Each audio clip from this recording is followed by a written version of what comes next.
தீவிரமாக நடைமுறைப்படுத்த வலியுறுத்தியும்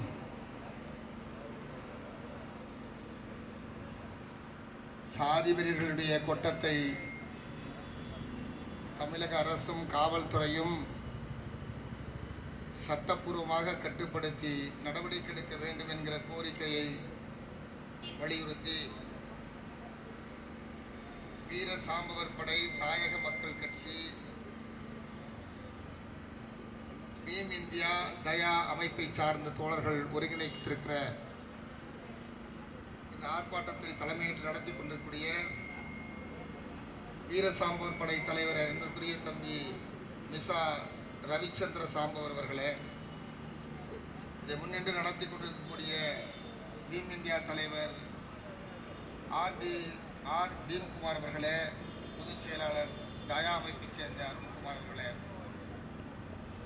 பங்கேற்று சிறப்பித்துக் கொண்டிருக்கூடிய பல்லாவரம் லோகேஷ் அவர்களே, கிருபாகரன் அவர்களே, இளங்கோ அவர்களே, பல்லூர் ஆறுமுகம் அவர்களே, நீலகண்டன், புதியவேந்தன், பல்லாவரம் மூர்த்தி உள்ளிட்ட தோழர்களே, பங்கேற்று சிறப்பித்துக் கொண்டிருக்கூடிய தோழர்கள், தமிழ் தேச குடியரசு இயக்கம் சார்பில் பங்கேற்றிருக்கிற தோழர் மெய்யப்பன் அவர்களே, பகுஜன் சமாஜ் கட்சியை சேர்ந்த இளவரசன் கருணாநிதி அவர்களே, ஜனநாயக புலிகள் கட்சி தலைவர் தாய்மானவர் அவர்களே, தலித் விடுதலை இயக்கத்துடைய தலைவர் அண்ணன் கருப்பையா அவர்களே, வீரப்பரையர் குல முன்னேற்ற பேரவைத் தலைவர் கோலடி எஸ் பாரதி அவர்களே, சாதி ஒழிப்பு முன்னணி பொதுச் செயலாளர் தோழர் ரமணி அவர்களே, மக்கள் தமிழகம் கட்சியுடைய தலைவர் நிலவழகன் அவர்களே, அகில இந்திய மக்கள் மறுமலர்ச்சி கழகத்துடைய தலைவர் என்பதற்குரிய தோழர் பொன் முருகேசன் அவர்களே, அம்பேத்கர் படை தலைவர் தோழர் அண்ணன் மதி பரையனார் அவர்களே, தமிழக மக்கள் புரட்சி கழகத்துடைய தலைவர் என் அன்பிற்கும் வாசலுக்குரிய அண்ணன் அரங்க குணசேகர் அவர்களே, இதை நெறிப்படுத்தி இதற்கான நோக்குரை ஆற்றி சிறப்பித்துக் கொண்டிருக்கூடிய நாயக மக்கள் கட்சியுடைய தலைவர் என்பதற்குரிய தோழர் தமிழ்ச்செல்வன் அவர்களே, விடுதலை தமிழ் புலிகள் கட்சியுடைய துணை பொதுச் செயலாளர் முகிலன் அவர்களே, நெல்லை மாவட்ட செயலாளர் சுடலைமுத்து அவர்களே, சென்னை மாவட்ட செயலாளர் வீரமணி உள்ளிட்ட தம்பி ரியாஸ் உள்ளிட்ட தோழர்களே, உளவுத்துறை நண்பர்களே, ஊடகத்துறை நண்பர்களே, காவல்துறை அதிகாரிகளே, இதை செவிமடுத்து கேட்டுக்கொண்டிருக்கூடிய ஏனைய தமிழ் உறவுகளை உங்கள் அத்தனை பேருக்குடைய அன்பான வணக்கத்தை தெரிவித்துக் கொள்கிறேன். திராவிட முன்னேற்ற கழகத்தினுடைய அரசு எப்பொழுதெல்லாம் ஆட்சி கட்டளில் அமர்கிறதோ அப்பொழுதெல்லாம் பட்டியலின மற்றும் பழங்குடியின மக்களுக்கு எதிரான குற்றங்கள், வன்கொடுமைகள் பெருகி வருகிறது என்பது தவிர்க்க முடியாத தரவுகளாக இருக்கின்றன. பட்டியலின மற்றும் பழங்குடியின மக்களின் அன்பையும் அவருடைய ஆதரவையும் பெற முடியாத அல்லது அவருடைய வாக்குகளை பெற முடியாத நிலையில்தான் தொடர்ந்து திமுக ஆட்சிக்கு வர முடியாத நிலை அவ்வப்போது ஏற்படும். ஆனால் ஆட்சியாளருடைய குறைகளை முன்னிட்டு அந்தந்த காலகட்டத்தில் ஒரு சில முடிவுகளை இந்த மக்கள் எடுக்க நேரிடும். அந்த வகையில்தான் கடந்த தேர்தலில், சட்டமன்ற தேர்தலில் பட்டியலின சமூக மக்களில் குறிப்பாக பறையர்குடி மக்களும் அருந்ததியர் பெருங்குடி மக்களும் முழுமையாக வாக்களித்து உருவாக்கப்பட்ட ஆட்சி. தேவேந்திரகுல வேளாளர் சமூகத்தைச் சேர்ந்தக்கூடிய வாக்குகள் கூட சிதறி போகின. அதனால்தான் இன்றைக்கு அன்பு தம்பி வழக்கறிஞர் பொன் முருகேசன் அவர்களை அன்பில் மகேஷ் பொய்யாமொழியாக இருந்தாலும் சரி, கே நேருவாக இருந்தாலும் சரி அரவணைத்துக் கொள்வதற்கு காரணம், எஸ்.ஆர். பாண்டியனை அரவணைத்துக் கொள்வதற்கான காரணம், முருகவேல் ராஜனை அரவணைத்துக் கொள்வதற்கான காரணம், குமரி ராஜகுமாரை அரவணைத்துக் கொள்கிற காரணம், பனையூர் ராஜகுமாரை அரவணைத்துக் கொள்கிற காரணம் அவளுக்கு தெரியும். கூட்டி கணக்கு கணக்கை போட்டு முடிவுக்கு எடுத்துருவாங்க. ஆனா கடந்த தேர்தலில் 100 விழுக்காடு பட்டியல் சமூகத்தில் 61 விழுக்காடு இருக்கக்கூடிய பறையர் சமூகத்தில் ஏறக்குறைய 85 விழுக்காடு வாக்களிக்கப்பட்டு உருவாக்கப்பட்ட ஒரு ஆட்சி இன்றைக்கு திராவிட முன்னேற்ற கழகத்துடைய தலைமையிலான இந்த ஆட்சி. பெரும்பகுதி எல்லா தலைவர்களும், அரசியல் தலைவர்கள் அனைவரும் உள்ஒதுக்கீட்டுக்கு பிறகு திமுகவை ஆதரித்து வாக்களித்து, ஆனாலும் மேற்கு மண்டலத்தில் பெரும்பான்மையான வெற்றிகளை பெற முடியாத ஒரு அரசியல் சூழல் இருந்தாலும் இன்னைக்கு முத்துசாமியா இருக்கட்டும் அல்லது செந்தில் பாலாஜியாக இருக்கட்டும், இவங்க எல்லாம் வெற்றி பெற்று உள்ள வந்திருக்காங்கன்னா அந்த தயவு தாட்சன்ல தான். பட்டியல் சமூகத்திற்குள்ள இருக்கக்கூடிய இடஒதுக்கீட்டு முறையில் முரண்பாடுகள் உண்டு, கோரிக்கைகள் உண்டு, சமூக பிரச்சனைகள் உண்டு. நாங்கள் அதற்குள்ளே இப்பொழுது செல்ல விரும்பவில்லை. ஆனால் ஆட்சியில இருக்கக்கூடியவர்கள் திரு முத்துவேல் கருணாநிதி ஸ்டாலின் அவருடைய அரசு பட்டியல் சமூக மக்களுக்கான உரிமைகளில் எந்த அளவிற்கு உரிய தீர்வுகளை கண்டு வருகிறார்கள் என்பதை தரவுகள் அடிப்படையில் பார்த்தா ஒரு சிறு பகுதி கூட, மொத்தத்தில் ஒரு 10 விழுக்காடு கூட நேர்மை இல்லாத நிலையில் தான் இந்த ஆட்சியை நடத்தி கொண்டிருக்கிறார்கள். அதுவோ இந்த பத்திரப்பதிவுத்துறை அமைச்சர் இருக்காரு பாருங்க, மூர்த்தி, அவர்லாம் வச்சுக்கிட்டு இந்த திமுக ஆட்சியில திரும்ப வந்துரும் நினைச்சீங்கன்னா கனவுல கூட கிடக்காங்க. ஒரு 4-5 மந்திரி இருக்காங்க, அதுல பத்திரப்பதிவுத்துறை அமைச்சர் மூர்த்தி இருக்காரு பாருங்க, இருக்கிறதுல மிகப்பெரிய சாதி வெறியராக இருக்கிறார், இருப்பதிலே மிகப்பெரிய ஊழல்வாதியாக இருக்கிறார், இருப்பதிலே மிக மோசமானது ஒரு சாதிய வன்மத்தோடு அரசு அதிகாரத்தை பயன்படுத்தக்கூடியவராக இருக்கிறார். நீ எங்க வேணாலும் சுத்தி பாருங்க, மேலூர்ல நடக்கக்கூடிய முத்துராஜனுடைய பிரச்சனையில திமுக ஒன்றிய செயலாளருக்குள்ள போய் நேர பாத்தீங்கன்னா மூர்த்தி இல்லாம இருக்க மாட்டார். எழுதி வச்சீங்க. இப்ப அன்பிற்குரிய தோழர் அறிக்கை சமர்ப்பித்தார். அந்த திண்டுக்கல் மாவட்டம் அந்த அறிக்கையில் அதிமுக ஒன்றிய செயலாளர் அவர் வேற தோன்றினா திமுக ஒன்றிய செயலாளர் உள்ள வராது. அதை விட தீவிரமா உள்ள போனீங்கன்னா அந்த மாவட்டத்தில் இருக்கக்கூடிய அமைச்சர் சக்கரபாணி உள்ள வரார். இதுதான் நான் இன்னும் சொல்ல விரும்புகிறேன். பகுஜன் சமாஜ் கட்சியை சேர்ந்த தோழர்கள் இங்கே வந்திருக்கிறார்கள். பகுஜன் சமாஜ் கட்சியினுடைய தலைவர், சமத்துவ தலைவர் என்று அழைக்கப்பட்டு சென்னை மாவட்டம் என்கிற இந்த கருப்பன் நகரத்தை ஆளுமையோடு ஆண்டு வந்த அந்த மாபெரும் மனிதர் வழக்கறிஞர் படுகொலை செய்யப்பட்டார். அந்த படுகொலை செய்யப்பட்டதில் குற்றம் சாட்டப்பட்டவர்கள் வெறும் கொலை குற்றவாளிகள், கூலிக்கு மாரடிக்கிற கும்பலை மட்டுமே அடையாளப்படுத்தினார்கள். ஆனால் என்கவுண்டர் பண்ணது எதுக்காக? சில மந்திரிகள் பேரை சொல்லிவிடக் கூடாது என்பதற்காக என்கவுண்டர் பண்ணீங்க. இப்படிலாம் ஆட்சி நடத்துறீங்கன்னா, இப்படிலாம் அதிகாரிகள் வச்சிருந்தா, இப்படிலாம் அமைச்சர்கள் வச்சிருந்தா 200க்கு 200 எப்படி வருவீங்க? 6 கோல்டு இன்றைக்கு 2 நாள்ல நீங்க 280க்கு மேற்பட்ட இடங்களில் ரைடு. 6 கோல்டுல பஞ்சாயத்துக்கு வந்தவர் யாரு? அரசாங்கத்துக்கு தெரியாதா?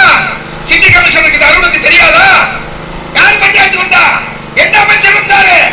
இன்னொரு அமைச்சர் அதுக்குள்ள உள்ள வந்தாரு. ஆக 2 அமைச்சருடைய பெயர் அந்த ஆம்சாங்குடைய கொலை வழக்கில் பெரும்பகுதியாக பேசப்பட்டது. இன்னும் சொல்ல போனா எல்லாத்துக்கும் முன்னாடி போய் நின்று துக்கம் விசாரிக்கிற, மாலையை முதல்ல எடுத்துக்கிட்டு தன் மகனை அழைத்துக் கொண்டு போய் துக்கம் காண்கிற சினிமா கலைஞர்ல இருந்து ஒரு 100 பேருக்கு அறிமுகமான நபர் வரைக்கும் வீட்டுக்கு போய் நிக்கிறீங்க. என்னைக்கோ ஒரு காலத்துல இந்த மண்ணில் இந்த சென்னை பட்டணத்துல கோலாச்சி இருந்தவருக்கு வீட்டுக்கெல்லாம் போய் நிக்கிறீங்க. ஆம்சாங் வீட்டுக்கு ஏன் உடனே வரல? குற்றம் இருக்க இடத்துல குறை இருக்கும். நீங்க வரல, எத்தனை நாள் கழிச்சு வந்தீங்க? அங்க போனா பிரச்சனை ஆயிடுமோ, என்ன ஆயிடுமோன்னு தெரிஞ்ச பிறகு அத தண்ணி ஊத்தி ஆஃப் பண்ணிட்டு அப்புறம் வந்தீங்க. இதெல்லாம் தெரியாது நினைக்காங்க, இதெல்லாம் மக்கள் பார்த்துட்டு இருக்காங்க. ஆக இந்த அமைச்சர்கள் பெயர் இடம்பெற்றுச்சு. இந்த அமைச்சர்கள் பெயர் இடம்பெற்றதுக்கு இதுவரைக்கும் திமுகவோ அல்லது காவல்துறையோ இதுவரைக்கும் எந்த பதிலும் சொல்லல. இப்படி இருக்கிற லட்சணத்துல சாதாரண ஒருத்தர் பஞ்சமிடம் குறித்து போராடினால் அது வழக்க தீர்ப்பு வாங்கிட்டு வந்து அந்த நீதிமன்றத்தை டெய்லி பார்க்கிறோம். காரி உமிழாத குறை நீதிமன்றத்தில் நீதிபதிகள்.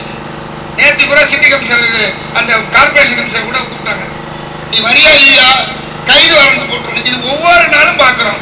அசிங்கமா இல்ல, அறிவுறுப்பா இல்ல? அந்த அளவுக்கு உங்களுக்கு அதிகாரத்தில் கோலோச்சுகிற அதிகாரியுடைய ஆட்டம் கொட்டம் உங்களை தாண்டி இருக்கிறது என்பதை நாங்கள் சுட்டிக்காட்ட கடமைப்பட்டிருக்கோம்.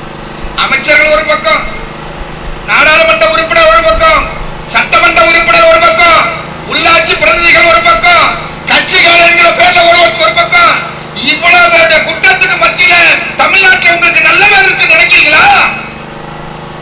பட்டியல் சமூகத்தை சேர்ந்தவர்கள் வாக்களித்து உருவான ஆட்சி ரொம்ப நீண்ட கால பிறகு, நீங்க 10 வருஷத்துக்கு பிறகு வந்தீங்க.